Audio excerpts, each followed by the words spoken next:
अस्सलाम वालेकुम my YouTube family, कैसे हैं आप लोग। आई होप सब लोग बिल्कुल ठीक होंगे। तो आज मैं आपके साथ अपने पूरे दिन की रूटीन शेयर करने वाली हूँ कि आज मैंने सारा दिन क्या क्या किया है और क्या क्या किया है, कहाँ कहाँ गई थी, सब कुछ मैं आज आपके साथ शेयर करूँगी। तो सबसे पहले मैं आपको बताती हूँ कि सुबह सुबह मैं यहाँ बना रही हूँ गोभी के पराठे। अंडा ब्रेड से छुट्टी क्यों है और सुबह सुबह गोभी के पराठे क्यों बना रही हूँ, रीज़न ये थी क्योंकि ब्रेड ख़त्म हुई थी और एक ही स्लाइस रहता था। फिर मैंने सोचा किस किस के साथ इंसाफ करूँगी, तो क्यों ना गोभी के पराठे बनाती हूँ, सब बड़े शौक से खाएंगे। तो यहाँ मैं अपने लिए, हरम के लिए और रोहान के लिए गोभी के पराठे बना रही थी। मैंने 2 ही पराठे बनाए थे और इसके अंदर मैंने लाल मिर्च और नमक डाल दिया था और उसके बाद मैं इसको अच्छी तरह से मिक्स कर रही थी, मैश कर रही थी। और उसके बाद मैंने यहाँ बनाए हैं पेड़े।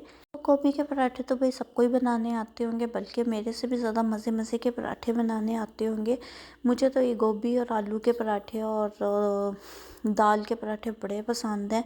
आप लोग भी मुझे ज़रूर बताइएगा आप लोगों को कौन कौन से पराठे पसंद है। मेरी मम्मा बहुत मज़े मज़े के पराठे बनाती थी जब हम स्कूल से आते थे, और ख़ास तौर पर जब गर्मियों के दिन होते थे ना, उसमें पराठे दही के साथ और साथ कच्ची लस्सी पीने का इतना मज़ा आता था कि मैं आज भी उस टाइम को याद करती हूँ तो मुझे इतना मज़ा आता है वो सोच के कि वो टाइम कितना मज़े का था। मम्मा ने अक्सर हमारे आने से, स्कूल आने से पहले गोभी के पराठे, आलू के पराठे, दाल के पराठे, शलजम के पराठे या और कोई भी, मम्मा ने इस तरह के पराठे रेडी करके रखने, साथ कच्ची लस्सी बनानी और रायता बनाना।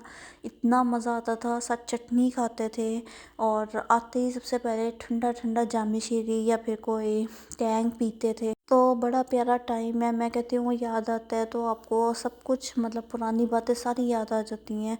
तो यहाँ मैंने पेड़े बना लिए थे और यहाँ मैंने आटा भी बेल दिया था, रोटी भी बेल ली थी। और यहाँ मैं बहुत बड़ी रोटी बेलती हूँ क्योंकि गोभी टूट जाती है और रोटी को ख़राब करती है। तो मेरी मम्मा ने मुझे बताया था कि इसके लिए ना आपको रोटी ज़्यादा बेलनी पड़ती है, आलू के पराठे के लिए इतनी नहीं बेलनी पड़ती। तो इसके अंदर मैं अब गोभी की फिलिंग कर रही हूँ और बच्चे दोनों नाश्ते का वेट कर रहे थे। दोनों को बहुत भूख लगी हुई थी, इसलिए मैंने अपनी ज़रा स्पीड भी थोड़ी तेज़ रखी है और वीडियो भी मैंने आपको थोड़ी कट कट करके दिखाई है क्योंकि मुझे जल्दी जल्दी ये पराठे बनाने थे। तो यहाँ तक तो मेरा पराठा इतना अच्छा बना है ना।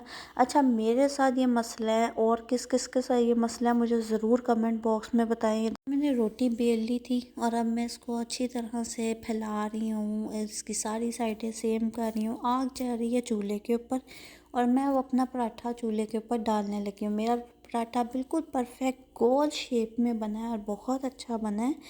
तो अब मैंने यहाँ गलती क्या की है कि अक्सर मैं ना पराठा या रोटी जब भी बना रही होती हूँ ना, तो अक्सर मेरी कोई ना कोई चीज़ गुम हो जाती है। जैसे कि मुझे चिमटा नहीं मिलता, कभी ऑयल नहीं मेरे पास होता, कभी कोई चीज़ नहीं होती। और अभी भी मेरे साथ यही ब्लंडर हुआ है कि अच्छे वाला मेरा पराठा था तो ऑयल जो था ना वो ख़त्म हुआ था और मैंने उसको फिल करना था।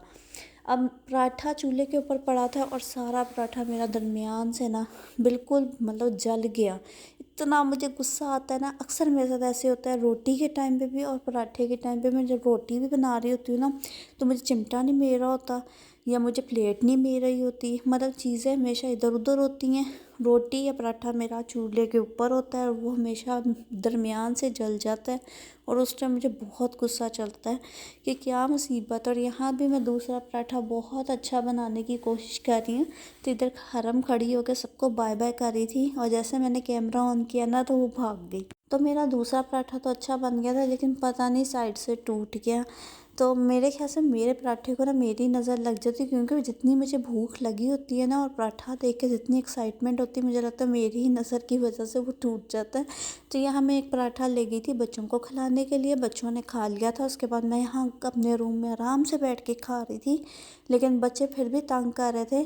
तो यहाँ मामा, हरम और रूहान का मिल्क टाइम था और उसके बाद ये जो बर्तनों का इतना बड़ा ढेर है ना, ये मैंने धोना था। तो यहाँ मैं सबसे पहले सारे बर्तनों को साबुन लगा के साइड पे रखती रहूँगी, उसके बाद मैं इनको वॉश करूँगी। ये बड़ा तरीका आसान सा है। वैसे तो बर्तन धोना है ही बड़ा मुश्किल और बर्तन तो ख़त्म होते ही नहीं है, जितने मर्ज़ी आप धो लें बर्तन नहीं ख़त्म होते। यहाँ पता नहीं मेरे चूल्हे के साथ क्या मसला है, इतनी ज़्यादा कालक छोड़ता है कि मेरे सारे जो न्यू बर्तन भी है ना वो भी इसकी वजह से ख़राब हो रहे हैं। जबकि मैं उसको इतनी अच्छी तरह मल मल के धोती हूँ, साफ़ करती हूँ, लेकिन उसके ऊपर वो ब्लैक से निशान रह ही गए हैं। अगर आपके पास इसका कोई हल है तो मुझे ज़रूर बताएं, क्योंकि मैं तो बहुत परेशान हूँ इसकी वजह से। अच्छा, बर्तन धो धो के तो हम लड़कियां इतनी ज़्यादा ट्रेंड हो जाती हैं ना, शादी से पहले भी बर्तन, शादी के बाद भी बर्तन, जवानी में भी बर्तन, बुढ़ापे में भी बर्तन। बर्तन जान नहीं छोड़ते हैं, बर्तन बस निकल ही जाते हैं और आपको धोने होते हैं। और स्पीड भी बर्तनों की वजह से बहुत तेज़ हो जाती है। तो ये मेरी नॉर्मल स्पीड नहीं है, स्पीड मैंने वीडियो की थोड़ी सी तेज़ की हुई है। तो काश इतनी स्पीड हमारी भी हो, लेकिन मेरे भी बर्तन 5 से 10 मिनट के अंदर वॉश हो गए थे। बस मेरे बर्तनों में जो मुझे सबसे ज़्यादा गुस्सा चढ़ता है ना, वो है जो ब्लैक ब्लैक का बर्तनों के नीचे लग जाती है ना, इसका मुझे कुछ हल नहीं नज़र आ रहा। कुछ कहते हैं कि चूल्हे के नीचे कोई चीज़ लगती है जिससे इसकी कालक लगना बंद हो जाती है। कुछ कहते हैं चूल्हों में मसला होता है, कोई कहता है गैस में मसला होता है। यहाँ हर मुझे बीच में बार बार तंग कर रही थी और मैं उसको बार बार रोक रही थी कि मुझे बर्तन धोने दो जल्दी जल्दी, क्योंकि मुझे और भी घर के बहुत सारे काम करने थे अभी। तो यहाँ मैं खुद भी बहुत स्पीड में बर्तन धो रही थी और कुछ ये वीडियो की भी स्पीड है जिसमें जल्दी जल्दी बर्तन धुल रहे हैं। तो बस यहाँ मैंने साबुन लगा लिया था सब बर्तनों को। अब मैं वॉश करूँगी सारे बर्तनों को। ये बहुत इजी तरीका है, जल्दी जल्दी बर्तन धुल जाते हैं। और वैसे भी मैंने ऊपर गीज़र चलाया हुआ था, तो गर्म पानी से तो वैसे ही बहुत जल्दी जल्दी बर्तन वॉश होते हैं। हाँ, मैं बर्तन धो के इसके बाद मैं अच्छी तरह से सारे सिंक साफ़ करूँगी, सारी शेल्फ साफ़ करूँगी, क्योंकि ये भी बहुत ज़रूरी है। किचन अच्छी तरह साफ़ होना तभी सुकून मिलता है, नहीं तो आपको टेंशन रहती है। अगर आपका किचन गंदा होना, आपको यही टेंशन होती है कि किचन साफ़ कर लें जल्दी जल्दी। तो आज की वीडियो बहुत लंबी है, क्योंकि जो लोग मेरे से गिला करते हैं ना कि आपकी वीडियो बहुत छोटी होती है, आप बहुत छोटी वीडियो बनाती हैं, तो आज मेरी वीडियो बहुत लंबी है। सुकून से देखें जिनके भी मेरे साथ ये गिले हैं ना कि मेरी वीडियो बहुत छोटी होती है, तो आज मेरी वीडियो बिल्कुल भी छोटी नहीं है, काफ़ी लंबी वीडियो है आज मेरी। तो आप लोग एंजॉय करें मेरी वीडियो को। हाँ, अल्हम्दुलिल्लाह मेरे बर्तन भी ख़त्म हो गए थे। जितने बर्तन थे ना उतना ही टाइम लगता है, और टाइम बर्तन थे तो कम, लेकिन ये है कि ये ना ब्लैक ब्लैक जो कालक लगती है ना, इसकी वजह से ना मुझे बहुत टाइम लग जाता है, क्योंकि कभी हाथ साफ़ करने पड़ते हैं, कभी शेल्फ साफ़ करनी पड़ती है। तो बर्तन डिश वॉशर्स में भी धुल जाते हैं और आजकल बहुत ज़्यादा आसानी है। लेकिन क्या फ़ायदा, जो बाहर के मुल्क में रहे, अगर ये सारी आसानियाँ हम लोग बाहर के मुल्क में ले लें तो हम तो फिर फारिग बैठ बैठ के बोर हो जाएं, क्योंकि जिनको काम करने की आदत हो वो तो फारिग बैठ ही नहीं सकते हैं बिल्कुल भी। वैसे शुरू से ही मैं शादी से पहले भी बर्तन धोते वक्त इतने ख्याल आने, इतना कुछ सोच लेना, अच्छा अब ये करूँगी अब वो करूँगी, बर्तन धो लूँगी तो ऐसे होगा। कि आप लोग भी इतना ही सोचते थे? मैं तो इतना सोचती थी कि मैं बर्तन धोते धोते खो जाती थी, मुझे पता ही नहीं होता था कौन किचन में आया है, कौन गुजरा है।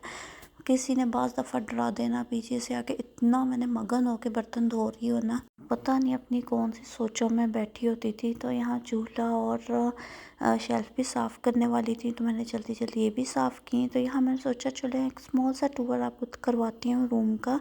ये रोहान का रूम है और ये मैंने बिल्कुल रोहान के हिसाब से सेट किया। बस यहाँ रोहान के ना कुछ वॉल हैकिंग्स लगनी है, इंशाल्लाह वो भी लगा देंगे। और यहाँ हम लोग अब जा रहे थे डॉक्टर के पास। मैंने सोचा एक चॉकलेट रख लूँ बैग में, क्योंकि बच्चे ना हॉस्पिटल जाके बहुत तंग करते हैं मुझे। और हरम का फीडर भी मैंने गर्म होने के लिए रख दिया था। तो यहाँ रोहान के रूम के साथ साथ आप किचन भी देख लें। ये हमारा प्यारा सा छोटा सा किचन है।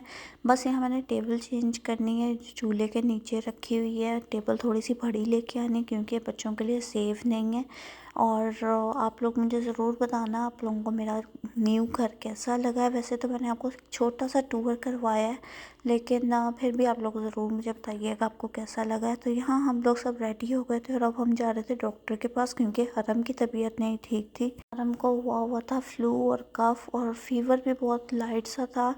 तो हरम ज़रा थोड़ी सी डिस्टर्ब थी। लेकिन देखें ज़रा, हम इधर आए हैं डॉक्टर के पास इसकी दवाई लेने, और ये लड़की यहाँ लॉलीपॉप खा रही है। बच्चों का बंदा क्या कर सकता है। यहाँ मैं हरम ना मुझे बहुत तंग कर रही थी, तो इसके साथ मैं पीकाबू खेल रही थी। इसके साथ खेलते रहो ना तो ये खुश रहती है।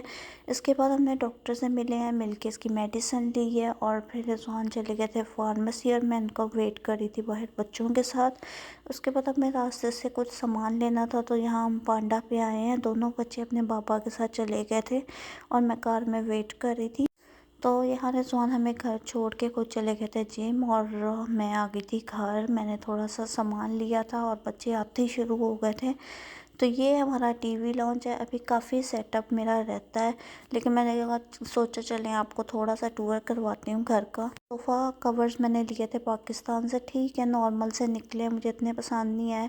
लेकिन हाँ ये है कि अब सोफ़ों की कवर केयर बहुत अच्छी तरह हो जाती है। तो ये पांडा से रोहान अपने लिए लेके आया था चिकन नगेट्स और मैंने टमाटो केचप ली थी, ब्रेड ली थी और चिकन लिया था। यहाँ मैंने बच्चों को नगेट्स बना दिए थे, तो दोनों बच्चों ने आराम से बैठ के नगेट्स खाए हैं। और मैंने अपनी तैयारी स्टार्ट कर दी थी डिनर की, क्योंकि मुझे थोड़ा लेट हो रहा था, 7 बज गए थे हमें डॉक्टर के पास से आते आते। और फिर मैंने यहाँ बनाने थे चाइनीज़ राइस और शाशलिक। मैंने रेसिपी आपके साथ पहले भी शेयर की हुई है। तो यहाँ मैंने सारे वेजिटेबल्स कट कर लिए थे, अदरक लहसुन का पेस्ट भी बना लिया था।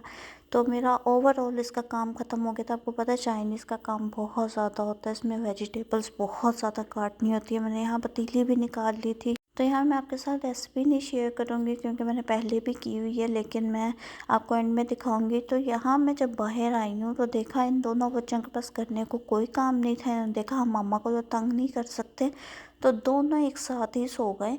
वैसे ही इन्होंने किचन में आके बार बार मुझे तंग करना होता। मैंने इनके सोने का नाजायज़ फ़ायदा उठाया है। मेरी फ्रेंड ने मुझे फज ब्राउनीज़ बना के भेजी थी, उससे फरमाइश की थी, तो मैंने सोचा अब क्यों ना बच्चे सोए हैं तो सुकून से फज ब्राउनी खाते। साथ साथ मैं देख रही थी मास्टर शेफ़ इंडिया और साथ में मैं कर रही थी कुकिंग। तो यहाँ मेरी चिकन शाशलिक भी रेडी हो चुकी थी और राइस दम पे थे, वो मैं आपको बाद में दिखाऊंगी कि वो कैसे बने थे। ये मेरी दोनों चीज़ें बहुत मज़े की बनी थी और मुझे तो वैसे ही चाइनीज़ बहुत पसंद है, तो मैं बहुत शौक़ से बनाती हूँ। और बच्चे भी उठ गए थे और ये बर्तन रह गए थे, तो मैं कहा चलो जल्दी जल्दी ना मैं बर्तन वॉश करती हूँ, किचन क्लीन करती हूँ, शेल्फ़ क्लीन करती हूँ और उसके बाद मैं थोड़ी देर सुकून से बैठती हूँ। तो ये है मेरा रूम। मैंने इसको अभी इतना रेडी नहीं किया, अभी कर्टन्स लगने हैं इस पर और इसके अलावा वॉल हैंगिंग्स लगनी है। तो आहिस्ता आहिस्ता काम कर रही हूँ। इंशाल्लाह जब मैं प्रॉपर रेडी कर लूँगी ना फिर मैं आपको एक और टूर करवाऊँगी। अभी तो मैंने आपको एक स्मॉल सा टूर करवाया है रूम का। तो यहाँ मेरा खाना भी रेडी हो गया था और मेरे चावल बहुत मज़े के बने थे। मेरी शाशलिक भी बहुत अच्छी बनी थी, राइस भी बहुत अच्छे बने थे। और ये आज मैंने रिजवान की फरमाइश पे बनाए थे क्योंकि उनका बहुत दिल कर रहा था कुछ स्पेशल खाने का। तो यहाँ हम खाना खाने के बाद बैठ गए थे, मूवी देख रहे थे और बच्चे अपनी शरारतें कर रहे थे। और बस यही मेरी नाइट रूटीन होती है। खाना खाने के बाद हम लोग चाय पीते हैं, एक आधी मूवी देख लेते हैं और उसके बाद हम लोग सोने की तैयारी करते हैं। तो यहाँ दोनों बच्चे अपने अपने कामों में लगे हुए थे और हमने मूवी इंजॉय की। उसके बाद देखें रात के 3 बज गए और इस लड़की को नींद नहीं आ रही क्योंकि ये शाम में सो गई थी और मैंने इसको बड़ी कोशिश की कि सो जाए लेकिन नहीं सोई। ये तकरीबन 3:30-4 बजे के करीब सोई है और मैं इसके साथ ऐसे ही बैठी रही हूँ, बाकी सब सो गए थे। तो ये था मेरा आज का पूरा दिन का vlog. If you like then subscribe and share. और मेरे चैनल को जिन लोगों ने अब तक सब्सक्राइब नहीं किया प्लीज़ वो आप सब्सक्राइब कर लें और अपना बहुत ख्याल रखिएगा। अल्लाह हाफिज़।